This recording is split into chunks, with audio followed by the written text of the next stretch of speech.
Hello and welcome to episode 130 of the Homegames podcast. My name is Joseph, and today is Sunday, April 28th, 2024. I am trying my best smooth Sunday, slow speaking voice for this special solo episode of the Homegames podcast. It's been 6 months since our last episode, and quite a bit has changed in terms of the project. And I have some updates to share on that. We have not done an episode to give any updates, and so it kind of just felt like it was time. I continue to be a father, personal life update. What else? I continue to try to read books. That is going very slowly. Well, I guess before we get to the home game stuff, we have to address the elephant in the room. And so here it is. It's small and plastic. It's got multicolored feet. It's got different little patterns on the ears. And it's one of my daughter's favorite toys. But seriously, Yazid, where is Yazid? So Yazid, basically his schedule didn't align with mine. There's no, massive beef or anything like that. I mean, we did get into a fist fight because I was like, hey, you should really watch Bluey. It's one of the best shows on TV. He was like, oh, I'm a grown man. I'm going to watch Adventure Time or whatever. It was a whole thing. But we figured that out. We're moving on. He'll be on the next episode for sure. This is just because basically there's a bunch of stuff I needed to give updates on, and we haven't done a podcast in a long time. So generally speaking, well, first I'll say we just push new builds, or I just push new builds. Let's be honest. Yazid's not doing much on this stuff. I just released new builds with a new version with Hangman, the classic pen and paper game Hangman, with a man, being hung to death step by step as you guess a word incorrectly, or the letters of a word incorrectly. So we have a version of that where you make your own Hangman, and it's single player, multiplayer. We have it deployed at our demo site, which I'll talk more about later. But that's kind of the main front and center thing, is that we have new bug fixes, new games, new features, and all that kind of stuff that we just deployed. And I guess related to that, one of the big things I wanted to talk about was our demo site. So we have revamped our whole thing and made it so games published to the catalog now have publicly available demos always running on our demo site. It's not technically correct what I just said, but basically the end result is you as a person can go to a game, which has its own page now on homegames.io. Say, for example, Weed Smoke Willie, a game that I made this January, and you can click the Try It button, which we added recently, and that takes you to our demo site of Homegames, which is Pico de Gallo, picodeg.io. You don't need to actually type that in. Just go to homegames.io and click catalog and click the games, and you'll see what I mean. There's a Try It button. I guess the demo stuff, generally speaking, I realize now is incredibly important to getting some sort of traction for this project. It's really hard to get people to download and run software from a stranger who just tells you that they're trying to make it's like YouTube for games or whatever, and download this thing and run it and ignore the ugly UI and hope that it isn't mining Bitcoin or whatever. Anyway, it's hard to get people's trust to install your stuff. So a demo is crucial. And early on, I've had Pico de Gallo deployed for years, but it was always kind of a demo site for me, more of a proof of concept. Can I get this deployed over the public internet? What is latency like on this server from, in Northern California, in AWS regions, to me in Tucson? Like, how is that latency? Just more of a test. But like I said, I realize it's actually kind of the step one of what is home games, because it is kind of a hard thing for me to describe still. My summary these days is a YouTube for video games, which sounds lame. It sounds like, like Uber for dogs or whatever people say, the kind of typical startup dude, no idea type of thing. But anyway, the demo site works. It's pretty cool. Latency is great, at least for me, like I said, in Tucson, to this thing in the Bay Area. uh, physical server in the Bay Area, I mean. And yeah, anyway, that was one of my things I just wanted to mention. The demo site and the website in general, I think I've cleaned up quite a bit and made it more functional. I've made it less scary looking. I think some pages of when you go to homegames.io, and for example, when you log into your developer account and you see all of the games and your assets that you can associate with games, and now you have this new profile section where you can fill out like a description for yourself and all that kind of stuff and upload an image. And yeah, I've revamped a lot of that stuff to make it less weird and more intuitive in some ways. Like at least you understand that I'm trying to build a UI for you to publish video games instead of like, oh, this is a table with 400 columns and there's a button in one of them. But anyway, it's a whole thing. But the website sucks and I'm still fixing it, but it's getting better is my main thing there. But the segue is to developer profiles. I said it so quickly because I'm so excited about it. But basically it is the idea, if I want to make this a YouTube for video games, we need to have a way to say, here's the game on a public link. You can access it, view information about it, and then you can click my profile, which me as a developer, I have like a whole list of everything I've published, and maybe one day you can follow me, and there's a whole system around that. So yeah, step one of that is having, like I said, the ability for developer profiles to exist, and for you when you log into your Homegames account to say, yeah, this is my headline, kind of like Twitter, relatively short description, and then an image like I mentioned. And the other two things are for a QR code. It's basically a QR code and then a QR code kind of annotation or whatever you'd call the text beneath it, like a description. Yeah, so I guess I'm trying to think of what exactly to talk about as the specific. So the QR code is for something like a Bitcoin address, right? Obviously, it's information that is not convenient to put into a web browser or something like that, or write down. It's like my understanding of QR codes is that they're meant to basically convey like websites and Bitcoin addresses is all I see it used for. And so my thinking was the people that are making games for Homegames, which at the moment is me. I understand that you need to have like a profit incentive, a profit motive to do stuff in general or whatever. So how can I enable payments or donations or something like that on Homegames for developers? And so I don't want to integrate with Stripe. I don't want to be a real thing dealing with real money. Just to be like straight up, I don't want to deal with that stuff because I have a job and I don't want to set up all that stuff to handle money through donations or whatever. So my thinking is just put a Bitcoin address there. If you as a developer want to accept donations, I want to make it easy for you to do that. Kind of like back in the day on a blog or a small website, you would see the, like buy me a coffee or whatever button at the bottom of the page. It'd be like to send them $5 on PayPal or something like that. It's basically that same concept, but yeah, with doesn't need to be a Bitcoin address. It can be literally whatever text you want, but that text is represented as a QR code on your profile. The idea is that when someone goes to your profile on whatever device, they can say, oh, I can give them money and then send you money on Bitcoin. I don't care about that. I don't need to know about that. I have no interest in that, at least at the moment. It'd be really cool to make money on this someday, but I have it on the website, but I'm not interested in that. I'm more interested in selling like a t-shirt or something like that to make money. But anyway, yeah, developer profiles, QR codes, that is the main idea, is Bitcoin address. It could be anything you want. It can be a letter to the person, it could be a fun little message when they scan the QR thing and they're expecting to see a bunch of gibberish to link them to whatever.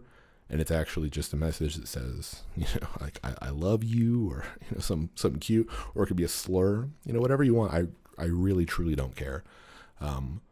But then, like I also mentioned before, we have image support on your profile. These are publicly facing profiles on the Homegames website. And that actually I do care about. If you upload, like, for example, porn as your profile image, I actually have a system in place to disable that from being approved. And it's kind of a cool thing I built where it's using an actual Mac Mini that I'm running here out of my house, but it's just using a simple, well, I don't know how simple it is. I don't know anything about machine learning, but it's a not safe for work image detection model that is basically the approving mechanism for every image that gets published or that gets uploaded to people's profiles when they try to, set their profile images. My thinking there is Homegames is always, or in my head, Homegames will always support and allow whatever content as long as it's legal in the U.S., the only country that matters. And as long as that's the case, then I will support it. But in something like this, in a publicly facing profile, I don't have any systems in place to say, for example, have like NSFW settings, right? Like you as a person can say, I do opt into seeing porn or whatever on stuff. I don't have any of that, so I'd rather just disable it completely because I don't want it to be you can go to my website and see butts or whatever. I don't think that's great. So anyway, I've implemented this so you can't upload porn as your profile image as a developer. If you have a problem with that, I genuinely would like to hear the argument. I'm cool with the argument. I just want to, this is the way I am at the moment or whatever. So no porn on your developer profile, but you can have slurs in your QR code. That is my personal philosophy, my moral ground or whatever they say. Anyway, so that's kind of an interesting thing, I guess, is making it more like YouTube, which is my goal.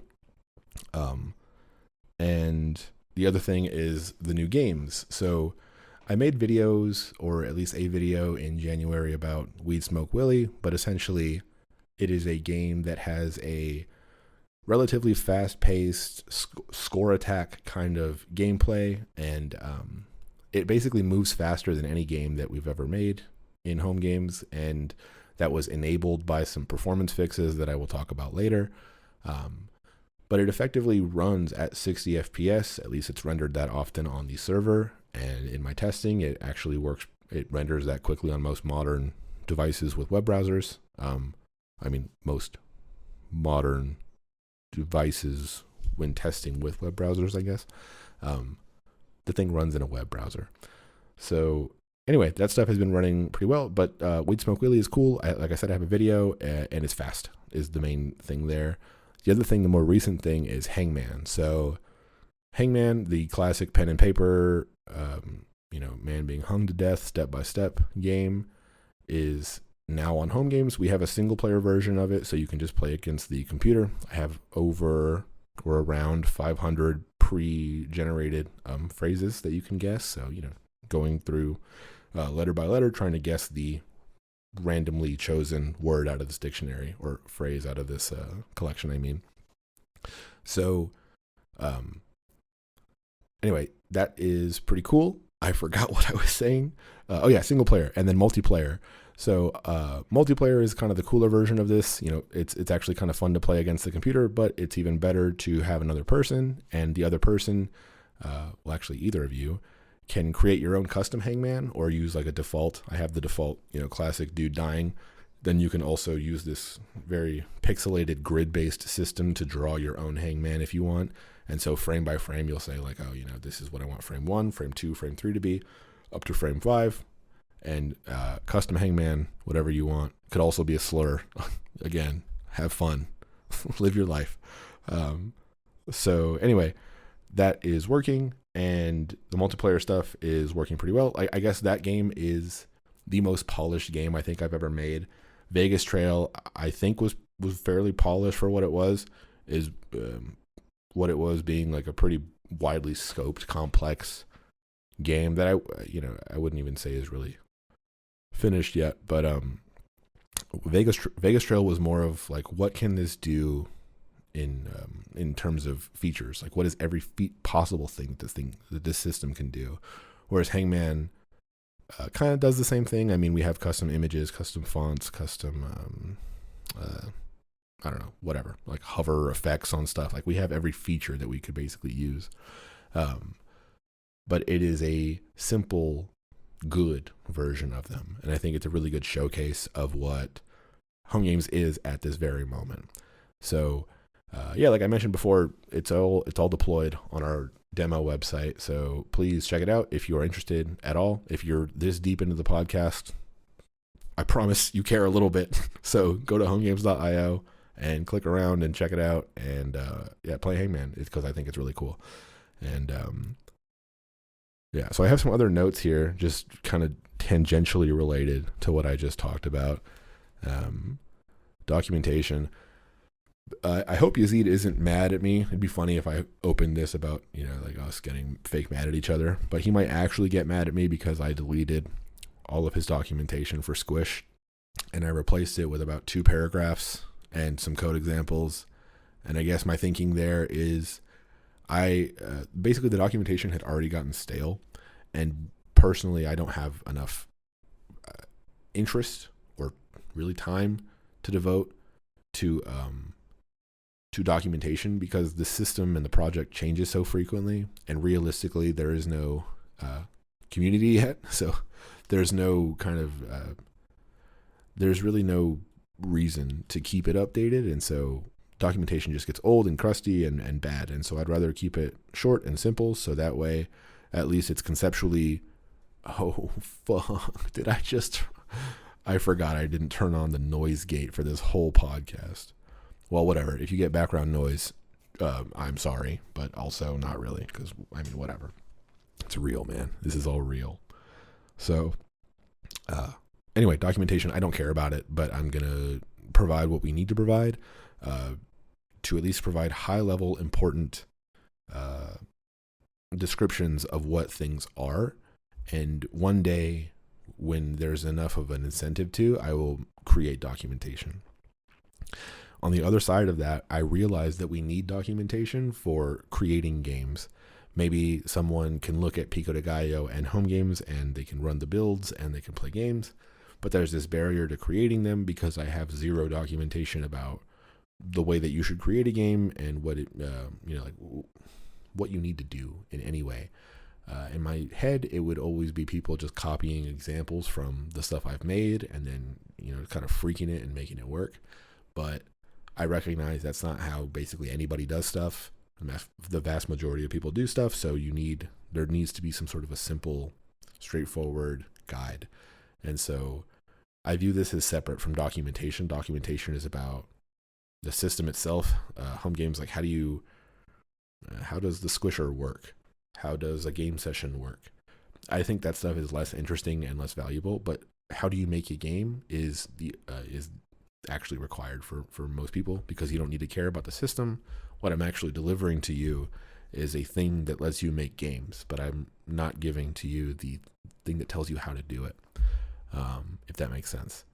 So I'm trying to think of a dumb metaphor for like, if this is the YouTube of games and the code is your camera or whatever. Anyway, I don't have anything for that, so I'm just going to move on. Profiles we talked about. So I have a note here because Yazid and I talked about this idea probably years ago on this podcast about motion or location detection in a home game.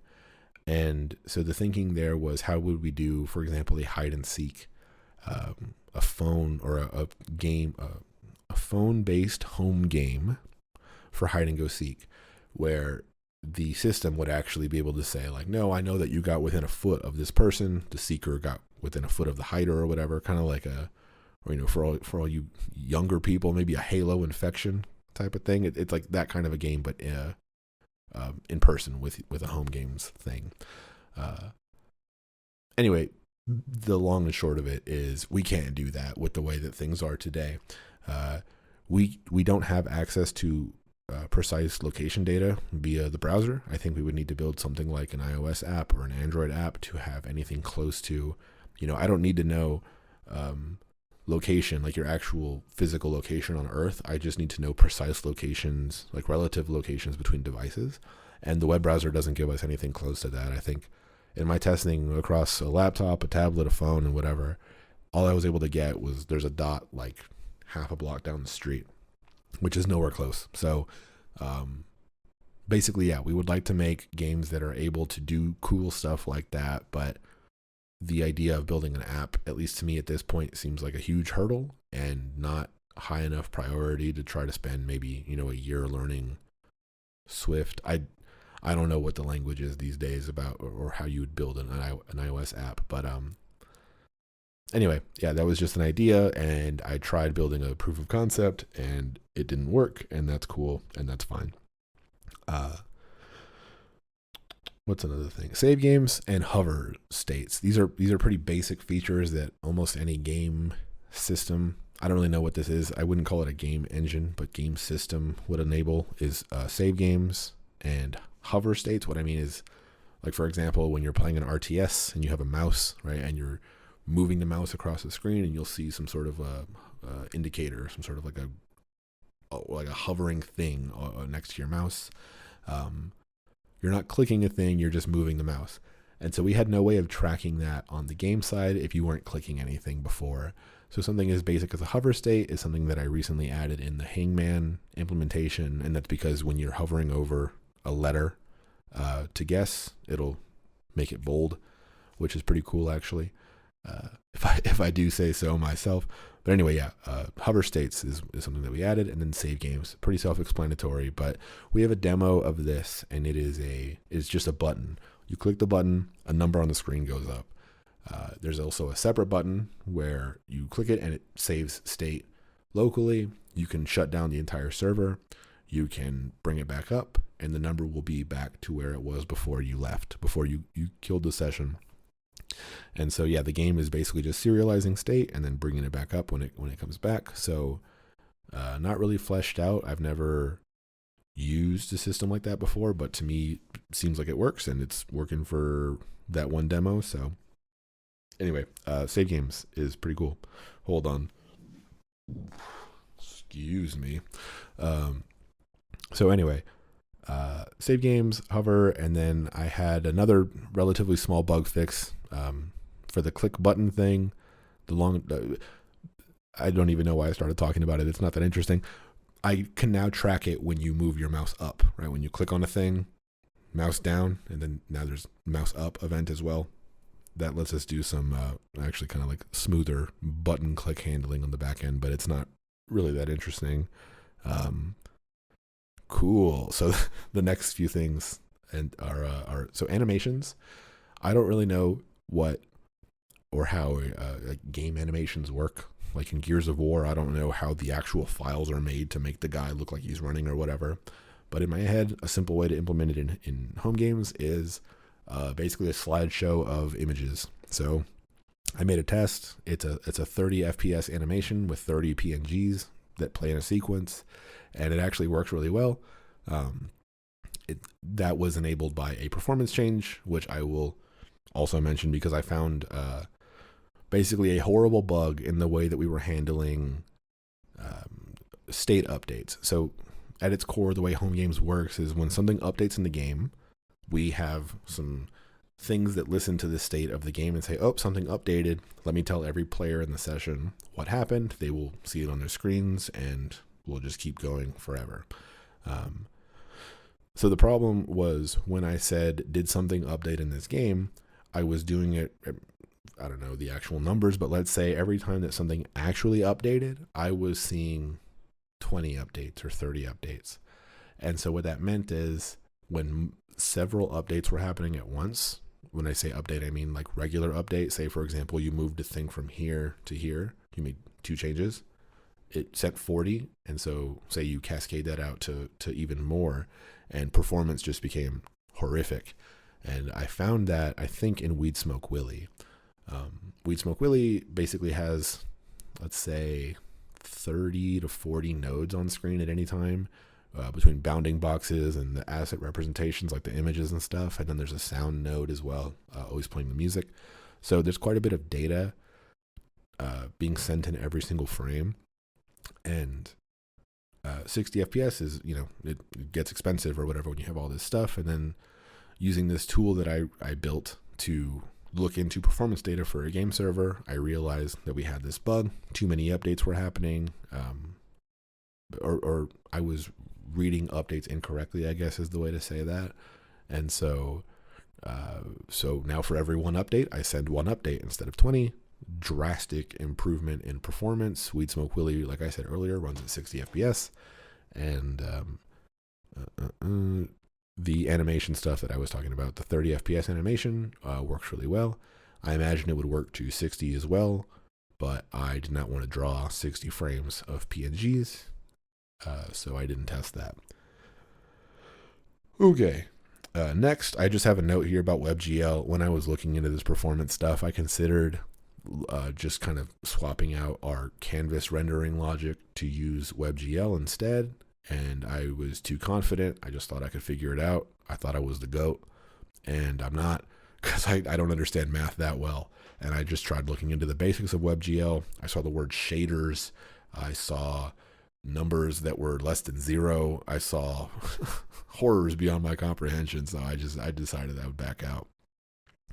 And so anyway, the performance stuff ended up mostly being the back-end stuff, not client-side rendering. So anyway, WebGL wouldn't really be worth it, I think, at least for me personally. If Yazid or whoever else was a WebGL expert and can do it in like a night, then maybe. But then there's the cost of me having to learn it and stuff. So anyway, no WebGL is the summary there. And like I mentioned, I made a tool to help me diagnose performance issues, and that was actually super helpful. All it does is it can, you just say, hey, run a bunch of tests. It'll pull the main branch of Homegames. It'll run performance tests against that branch and, give you results. Or you can point it to an existing Homegames server and say, hey, connect to that, and then give me a bunch of stats on how it's running, how many frames per second you're getting, maybe it's telling you the size as well. I forget, I haven't used this in over a month, but there are important tools for developers to diagnose issues is the way I'd summarize. And my last thing here, actually, sorry, I have 2 things. My last thing is I'm trying to reduce infrastructure cost. These toy elephants aren't cheap. I have to reduce the AWS cost that we have. And I think one of my dreams, and I might have mentioned this before, is to basically just have a script to set this all up on a single instance, a single box, your version of Homegames, the entire everything, like maybe auth and data stores and the publishing catalog, like every single part of the service that I personally offer as Homegames.io and all this stuff. Just thinking how, if I want this thing to last, if I want the idea to last, I have to make it something that people can run without me or my infrastructure or any secret things I know in my head that I don't mean to be secrets. I just forget what I don't know or what I've done so long ago. The way that Homegames is set up is what I'm saying. I couldn't redo it because I don't know how I did it over the course of 6 years. And so anyway, just trying to reduce the cost, and so making it more sustainable, and then making it in the same way, making it a thing that anybody else can say, like, I want, ricky.homegames. or ricky.com, whatever.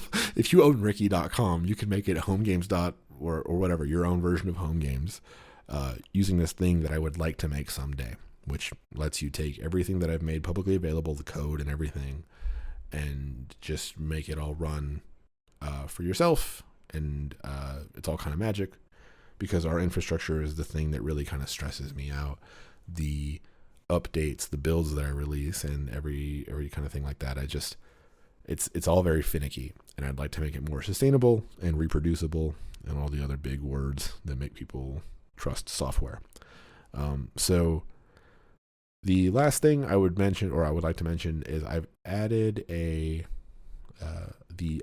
concept of Homegames services to games that developers can make. And so before I mentioned, I added an AI pipeline basically into the Homegames API that lets us have this image classification model approving and denying developer profile images. Well, in that same thing, I was messing around with Mistral 7, the Mistral 7B v0.2 model, LLM type of thing, similar to ChatGPT if you're not familiar or whatever. But essentially, it's a free open source model that I'm able to run on a Mac Mini just here out of my house. And it's running, like I said, it's running these asynchronous machine learning jobs for Homegames. And so I thought it'd be cool if I made a proof of concept demo conversation starter game. And so what this is players can go into the game and you type in a conversation topic, sloths or pizza or whatever. And using the different conversation topic ideas from all the players, it would aggregate them or whatever, put them all into a prompt or a question or whatever to an LLM, and then give you back questions or conversation starters about them. So, we're all a bunch of friends hanging out, and wouldn't it be kooky to have a conversation about sloths and pizzas? And then, all the lamest people you've ever met in your life are having the time of their lives. And so, anyway, I made that. And so there's a little thing. It's called Infinite Questions on Pico de Gallo. It's also on our most recent build, where you do exactly that. You hit the button. It sends a request to the Homegames API. The Homegames API it makes a job in a queue. This worker machine that I have behind me is processing those jobs and is giving games their responses. It's really not scalable. It's not sustainable in this way. It's really only going to work when we have close to 0 people using it. But conceptually, I think it's really cool. And I think I don't know, I'm trying not to be a boomer where instead of AI will replace my job, it's more about how can I integrate AI into my personal thing. And so anyway, that is the proof of concept. We have this services API. It works. I think Yazid and I have talked before about, integrating with someone's Twitter profile or whatever.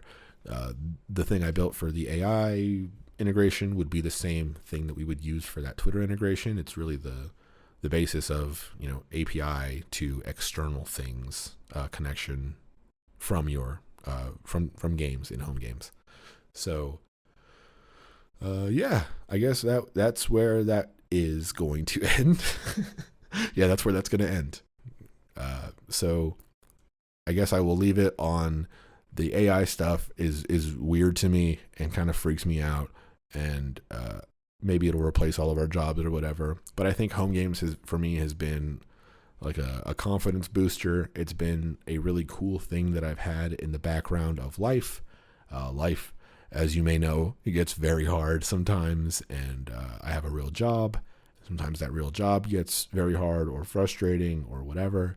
But the freedom that Homegames gives me to say, what the hell is an LLM? What the hell is llama.cpp? I'm going to spend the weekend just integrating that into my game system, and then I'm going to make a game with it. And I can just do that. And I look at this thing and every part of it, and I've made most of it. That's really, really cool to me. And I want that for people also. So check out Homegames. It's very cool, and I'm happy with it. That's been a smooth Sunday with me, Joseph. Thank you.